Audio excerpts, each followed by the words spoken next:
Eco આવી હતી આપણી જોડે, જે ઓવરહીટ થઈ ગઈ હતી, વધારે ગરમ થઈ ગઈ હતી, ધુમાડા નીકળતા હતા એન્જિનમાંથી. તો આપણે ગાડીને જોઈએ શા કારણે ગરમ થઈ હતી. આ ગાડીને રેડિએટરની જે ઉપરનો ટોપ આવે એમાં થોડું ક્રેક પડી ગયું હતું, જેના કારણે આ ગાડી ઓવરહીટ થઈ ગઈ છે. જુઓ રેડિએટરનો ઉપરનો ટોપ, આ ટોપ હતો જે આ અંદરની ભાગમાં આ ક્રેક થઈ ગયો હતો, જે આપણે ખોલી અને બીજો ફિટ કરી દીધો છે અને ભેગા ભેગું રેડિએટર પણ સર્વિસ કરાવી દીધું. તિરાડ પડી ગઈ છે. આપણે રેડિએટર ઉપરનો ટોપ નવો નાખી દીધો, રેડિએટર સાફ થઈ ગઈ. હવે એને ફિટ કરીને જોઈએ, પાણી નાખીએ, બીજી મેથી લીધે સાઈડ હોય એ પણ ચેક કરી લઈશું.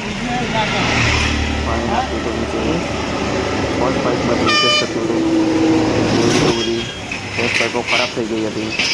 આ બધી હોસ પાઇપો કાઢી છે. એ જેમાં મેન પાઇપનું ઝુમખો આવે છે એ પણ આપણે કાઢ્યો છે. એમાં કાણું પડી ગયું હતું, જેના કારણે પાણી લીકેજ થતું હતું. તો આપણે બધી પાઇપો હવે નવી લાવીશું. નવી લાવી અને ફિટિંગ કરીએ. આ બધી પાઇપો આપણે નવી લાવી દીધી છે.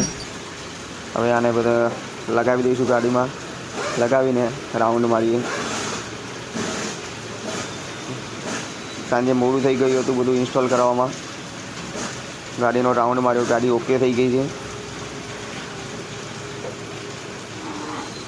ગાડીનો રાઉન્ડ મારી અને હવે દુકાન બાજુ પરત ફર્યા છીએ. દુકાનેથી અને ગાડી કસ્ટમરને આપી દઈશું.